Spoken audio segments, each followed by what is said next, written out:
Lo dicho, vamos a hablar de gripe. Está con nosotros Lomina Lifter. ¿Está bien? ¿Lo dije bien? Sí, sí. ¿De qué origen es el? Polaco. Polaco. Médica pediatra, se especializó en vacunas en Estados Unidos, es responsable del área de servicios de investigación de la clínica, de investigación clínica en la Fundación Infant. ¿Qué es la Fundación Infant? La Fundación Infant es una organización sin fines de lucro que se dedica a hacer investigación puntualmente en lo que es infecciones respiratorias, con el objetivo de traducir hallazgos científicos en medidas concretas que puedan mejorar la salud de los chicos. ¿Y vos estudiaste dónde? Yo estudié acá en Argentina, hice mi residencia en el Hospital Elizalde. Después de eso, en la UBA, hice pediatría en el Hospital Elizalde y luego tuve la oportunidad de entrar para empezar la carrera de investigación en la Fundación Infant.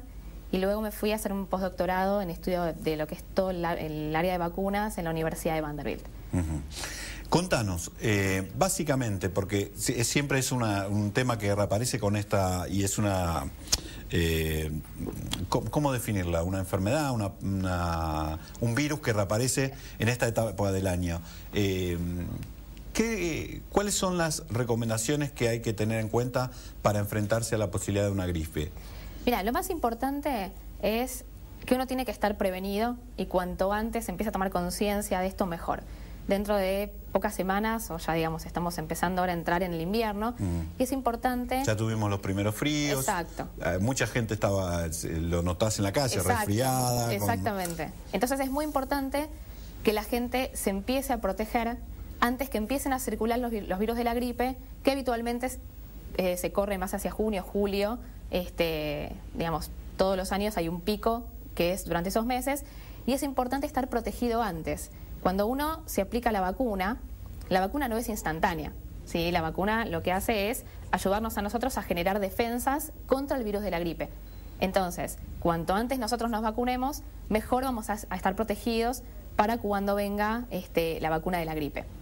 Y lo que es importante también tener en cuenta es quiénes son los que se tienen que vacunar. Eso te estaba por preguntar, porque vos decías, lo importante es estar prevenidos. ¿Todos debemos estar prevenidos o hay grupos de riesgo o de predisposición sobre los que hay que centrar la atención? Claro, hay grupos de riesgo, que lo que quiere decir grupos de riesgo es que si se agarran la gripe, tienen más probabilidades de tener una complicación grave y tal vez terminar hospitalizados o incluso morir.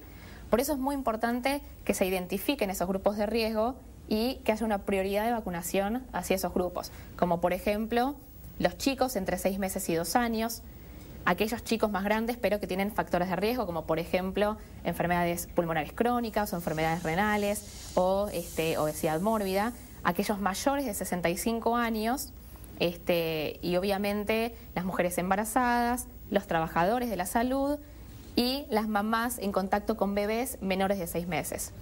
O sea, es que la vacuna está disponible a partir de los 6 meses. Y los chicos menores de 6 meses están en riesgo de tener complicaciones por la gripe. Por eso es muy importante que también uno entienda que la vacunación, si bien es para protegerse uno, también es para proteger al resto. Cuando uno se vacuna, lo que está haciendo es, como bien decía el doctor, hay que lograr un cierto porcentaje de la población que esté vacunado para lograr disminuir la transmisión de esa enfermedad. Entonces, tratar de que aquellos que no pueden ser vacunados por algún motivo estén protegidos. Y eso también es responsabilidad nuestra a la hora de vacunarnos. Como decía también el doctor... Es un acto de solidaridad, digamos. Exacto, como lo planteás. Es un acto de solidaridad porque... Como lo planteas, no, en realidad es así, digamos. Así. Ahora, vos decías, hacías foco en el periodo de antelación. Exacto. De que ponerse. ¿Cuál es ese periodo? Es decir, ¿cuándo la vacuna cuál es el plazo que necesita para ser efectiva frente al...? Desde el momento que se aplica la vacuna, son 2 semanas hasta que se logra generar una respuesta de anticuerpos que son los que te protegen contra la gripe. Entonces, cuando empiezan las campañas de vacunación, normalmente es antes de que llegue la época invernal. Por eso es que, digamos, en estos momentos se van a ver carteles y empezó la campaña, digamos, en muchos medios de comunicación para que la gente esté enterada de cuándo es el momento. Cuanto antes mejor. La realidad es que ahora, dentro de poco, van a estar circulando estos virus respiratorios. Entonces, cuanto antes uno pueda estar prevenido, obviamente más efecto va a tener. ¿Y cómo es el trámite? Digamos, suponete que tenés un televidente y dice, uy, yo tengo 65 años. Sí. ¿Qué tengo que ir a pedirle a mi médico de cabecera que me dé la orden para poder, o me puedo presentar en la salita del barrio o en el hospital distrital y lo obtengo? El trámite es muy fácil. Digamos, hay vacuna que está disponible en, digamos, todos los ámbitos de salud que tienen que ver con los vacunatorios, con los hospitales públicos. La persona tiene que ir a hacerse, digamos, un control de salud para ver, obviamente, si tiene algún factor de riesgo por el cual necesita recibir esta vacuna. Y en ese caso, el médico le hará la indicación para que vaya al vacunatorio para que sea aplicada la vacuna. O sea que la decisión de la aplicación de la vacuna la tiene que tomar un profesional médico. Exacto, porque aquellas personas que tienen factores de riesgo necesitan, digamos, obviamente saber que tienen ese factor, porque hay gente que tal vez no lo sabe. ¿Y qué pasa si no tenés acceso al médico? Yo te digo lo que me pasa a mí. Sí. Voy a sacar, me hice análisis este año para y después nunca me atendió el médico clínico. Claro. Jamás, porque cambió, porque se fue y para darme turno, que es lo que habitualmente pasa. Totalmente. Frente a esa situación, si no tenés acceso al médico, ¿cómo haces? Si uno ya sabe, o sea, por ejemplo, es un chico entre 6 meses y 2 años, va al vacunatorio con el carnet de vacunas y tiene que recibir la vacuna. O sea, la vacuna está disponible y está dentro por la edad de los grupos de riesgo, así que tendría que recibir la vacuna. Obviamente, si en ese momento hay gente que tiene dudas, gente que es mayor de los 2 años, chicos mayores de 2 años o gente más grande, que no saben si tienen los factores de riesgo, es importante que sí vayan al médico para hacerse un control, que también es importante por el cuidado de la salud, y que en ese caso el médico determinará si tiene el factor de riesgo para recibir la vacuna. En ese caso va a necesitar una orden. Pero si estás dentro de los grupos de riesgo, sos mayor de 65 años, entre 6 meses y 2 años, con el carnet de vacuna, yendo al vacunatorio, uno tendría que recibir la vacuna. Es, desde el punto de vista de la política sanitaria, ¿es adecuada la atención que se le presta a la Argentina a esta situación? Sí, totalmente. Yo creo que en los últimos años ha habido una respuesta muy grande de las autoridades en cuanto a lo que es la vacunación, y están poniendo un énfasis importante. ¿Se puede decir que lo de 2009 creó conciencia al respecto? Totalmente. Vos fíjate algo muy interesante que pasó.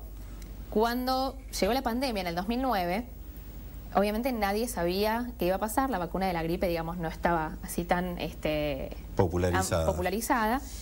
Y bueno, nosotros hicimos un estudio en la Fundación Infant en colaboración con 6 hospitales de Capital y el conurbano, donde en 3 meses lo que logramos hacer es justamente caracterizar la gripe en los chicos. ¿Quién se enfermaba más? ¿Por qué se enfermaban más? ¿Cuáles eran los grupos de riesgo que tenían de tener una enfermedad grave? ¿Podés someramente recordarnos eso? ¿Quién se enfermaba más y por qué? Bueno, los que eran chicos menores de 4 años, aquellos que tenían factores de riesgo como enfermedades pulmonares crónicas, aquellos que tenían problemas, por ejemplo, neurológicos.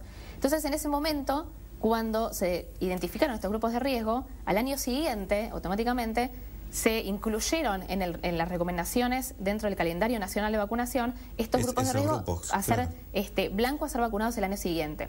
Y la gente obviamente estaba muy asustada, como decía el doctor, nosotros actuamos ante los brotes. Entonces, en estos grupos de riesgo volvimos a repetir el mismo estudio. En los mismos 6 hospitales, con un porcentaje de cobertura de vacunación del 93% en los grupos de riesgo, no hubo un solo caso internado por H1N1. O sea, lo que significa que es el poder que tiene realmente la vacunación y alcanzar altos niveles de cobertura en la comunidad para que disminuyan los casos de enfermedad grave. Entonces, te diría que el poder de la vacunación, y además administrada en las dosis justas y en el sector más... Exacto. Y después, que es todo un tema tal cual. Y después la gente se olvida. Entonces, como pasó, digamos, con la gripe, pasan los años y la gente se olvida, entonces empiezan a disminuir los porcentajes de vacunación. Y por eso es importante estar... Por lo tanto, vale emitir una alerta al respecto de no te descuides, digamos, especialmente si estás en los grupos de riesgo. Romina, me tengo que ir, me quedaron algunas consultas que en alguna otra oportunidad seguramente te vamos a hacer para aprovechar tu experiencia al respecto de las infecciones, pero será en otra oportunidad. Ustedes tenemos una cita la próxima semana aquí en Metro para ocuparnos de tus problemas, que ya sabes son también los nuestros. Hasta la semana que viene.